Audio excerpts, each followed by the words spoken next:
lecture. And the second part will be devoted to the disease of the vitreous body and disease of the orbit. So let's start with the optic nerve disorders. The visual pathway starting from retina consists of optic nerves, as you see here on the scheme, optic chiasma, where there exists a crossing of the optic nerves, partial crossing of the nerve branches of the both optic nerves.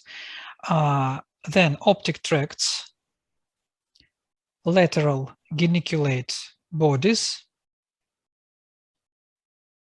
optic radiations, and visual cortex, primary visual area. Each optic nerve starts from the optic disc and extends up to optic chiasma, where the two nerves meet. The optic nerve is about 45–50 millimeters in length and can be divided into 4 parts. Intraocular, this part which pass through the sclera, about 1 millimeter in length. Then intraorbital part, behind the eyeball in the orbit, about 3 centimeters, about 30 millimeters. Then intracanalicular part in the bones of the about 6 to 9 millimeters, and intracranial part about 10 millimeters, about 1 centimeter. The optic nerve head is the exit site for all retinal nerve fibers. The papillomacular bundle contains the small calibre nerve fibers which subserve the cone system of the fovea. Optic nerve disorders have a predilection for suppressing the function of this important anatomical structure and cause the following clinical signs. Diminished visual acuity.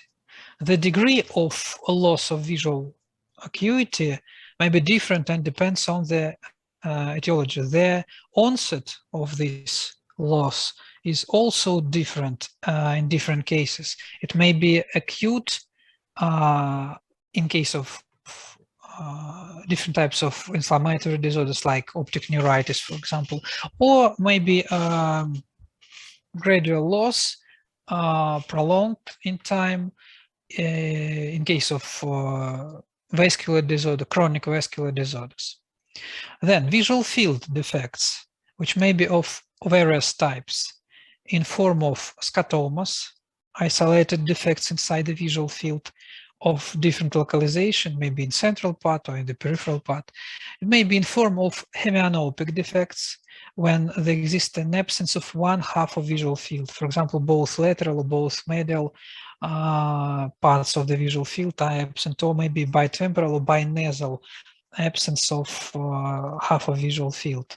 And it may be in form of general constriction of visual field borders in 1, 2, or more meridians, also depending on the severity, degree of etiological factors of these optic nerve disorders. Diminished pupillary light reactions, also the clinical sign of disorders of the optic nerve, but it's not a specific symptom because we can see a problem with the pupillary normal pupillary reactions in other types of other disorders not associated only with the optic nerve or optic tract or chiasm. And impairment of color vision. Problem with the perception of the colors. In case of acquired pathology, usually all 3 colors, I mean primary colors, red, green, and blue, and the most severe problems are usually with the blue color. Optic neuritis. It is an inflammatory or demyelinating disorder of the optic nerve. On ophthalmoscope, it can be divided into two main types: retrobulbar neuritis, when we can see inflammation of the retrobulbar part of the optic nerve, intraorbital part, canalicular or in the cranial part, and papillitis, inflammation of the papilla, inflammation of the optic nerve disc. Etiology of the process. It may be idiopathic. In a large proportion of cases, the underlying cause is unidentifiable. We can't find it. Then, multiple sclerosis. It is the commonest cause of monosymptomatic acute idiopathic optic neuritis, especially in young persons. If you can see the attack of acute optic neuritis in patients in patients at age 20, 25, 30 years old, you should think first of all about the multiple sclerosis. You know that this is the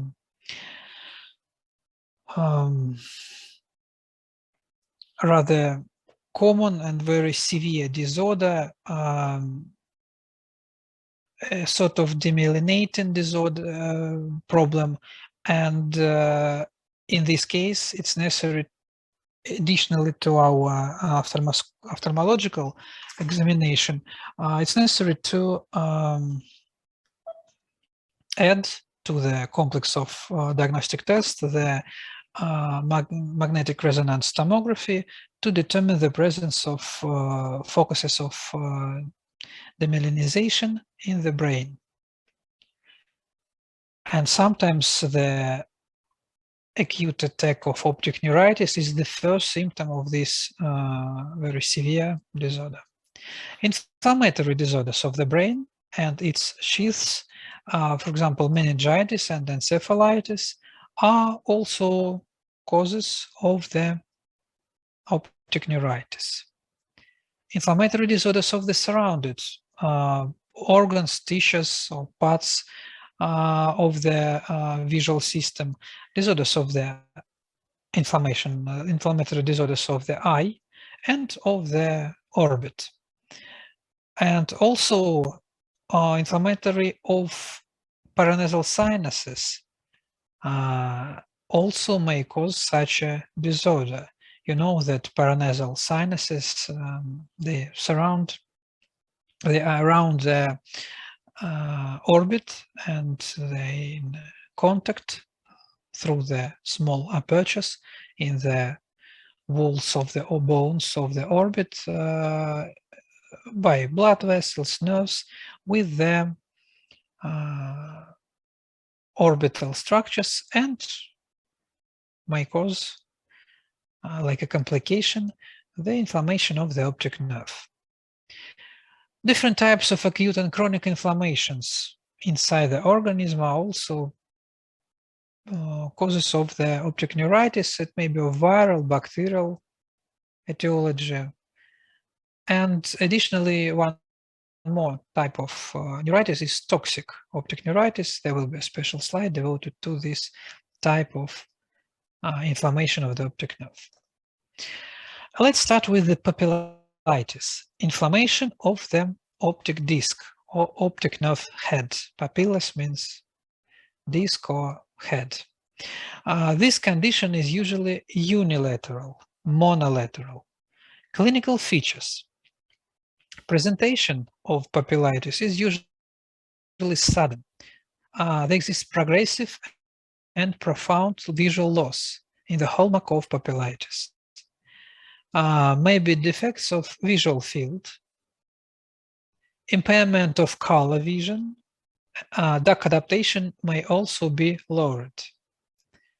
The most common field defect is a relative central or centrocecal scotoma. Scotoma associated with the central point of fixation, and with the optic, the area of the optic disc on the scheme of the visual field, the so-called blind spot.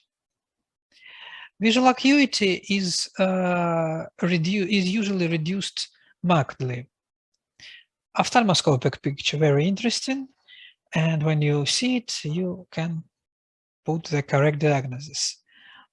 Ophthalmoscopy is characterized by hyperemia of the disc and blurring of its margins, like in both these photos of the patients with optic neuritis.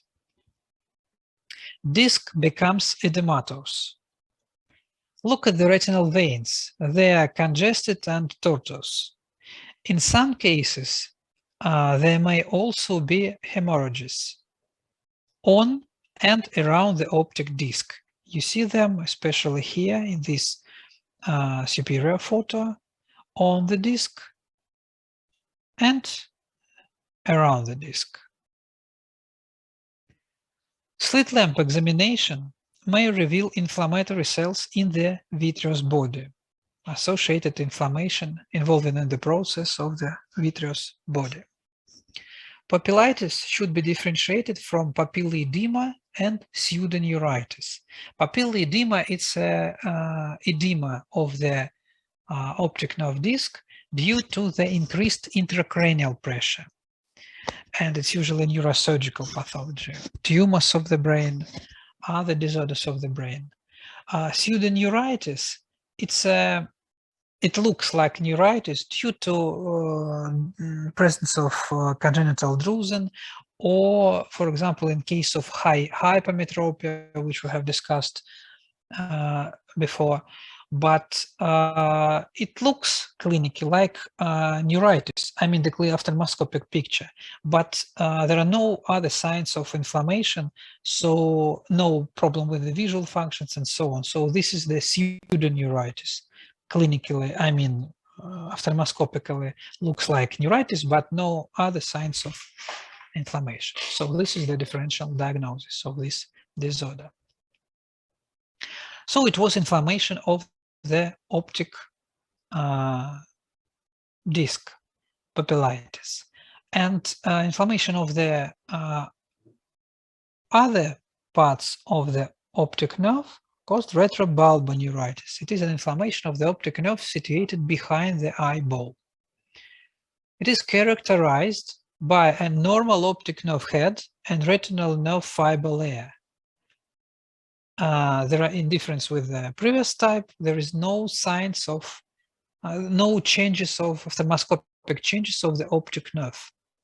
This is the most common type in adults, type of neuritis in adults, and is frequently associated with demyelinization. Its clinical features, except the fundus changes, are essentially similar to that of the papillitis. They are diminished visual acuity of different degree, generalized constriction of visual field borders, changes of the color perception, especially on red and green color, and central scotoma, defects inside visual field, which may be positive, and in this case, patient has a complaint on a dark spot dot in front of his eyes, or it may be negative scotoma when there are no complaints on it, but during the visual field testing, we can find it. Retrobulbar neuritis may be acute and chronic. Chronic retrobulbar neuritis is also known as toxic amblyopia.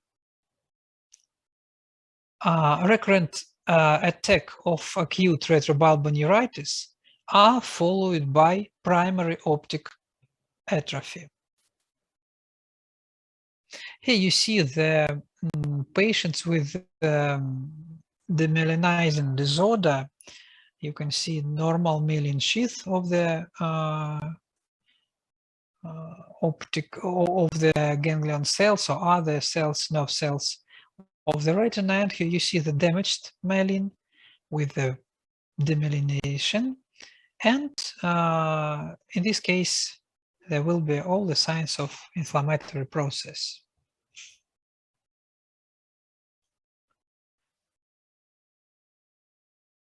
Here you see another type of optic neuritis,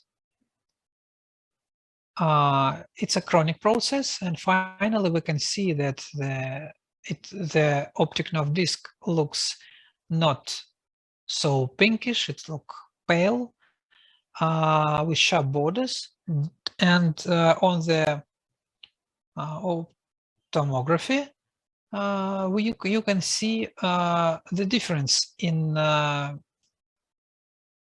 retrobulbar areas with the enlarged and edematous optic nerve in this orbit. And finally, we can see signs of the neuritis, retrobulbar neuritis or papillitis, no, in this case, of course, of retrobulbar neuritis, with the final stage in form of optic nerve atrophy. Recurrent prognosis. About 75% of cases get good visual recovery if you start your treatment as soon as possible and start it in time, and your treatment is rather effective, rather aggressive.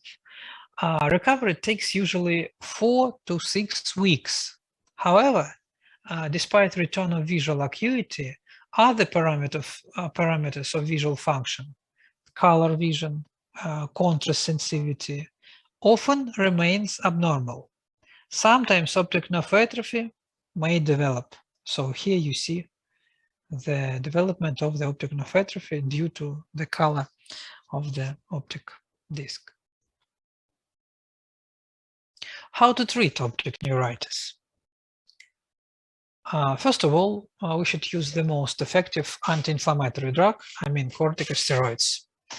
Systemically in form of intravenous injections, intramuscular injections, or in tablets, or by retrobulbar injection with the help of special needle about 4 centimeters in length. We can put the corticosteroids to the area of the optic disc behind the eyeball in the orbit. Antibiotics. If you know that this is the bacterial, or you can suggest that this is the bacterial inflammation, you can use antibacterial drugs. Of course, if you suggest the viral or other specific etiology of the process, you have to treat it with the special drug-specific treatment like antiviral drugs, antituberculous, anti-syphilitic, and so on. Vitamins of group B, group C, rather effective in some cases. They have antioxidant activity and a sort of neuroprotection. If there exists a severe edema of the optic disc and optic nerve head, we can use dehydration and desintoxication if in case of toxic amblyopia. And as I said before, etiological treatment is suitable if you know exactly the main cause, the main basic problem with the optic neuritis. Methyl alcohol amblyopia is a typically acute process, usually resulting in optic nerve atrophy and permanent blindness, usually irreversible blindness due to severe damage of the optic nerve and the nerve fiber layer of the retina. It usually occurs due to intake of wood alcohol, methyl alcohol. Toxic agents cause edema followed by degeneration of the ganglion cells of the retina, resulting in complete blindness due to optic atrophy. But you know that this intake of this methyl alcohol may cause not only damage of the eye, but also damage of the kidney, damage of the other organs with the polyorganic damage, and sometimes cause even death of the person. Clinical features consist of general symptoms of acute poisoning and ocular features of optic neuritis or optic nerve atrophy, which include signs of retrobulbar neuritis with mild disc edema and markedly narrowed blood vessels. So prognosis depends on the severity of the damage and time of start of your treatment. If you manage to use antidote for methyl alcohol,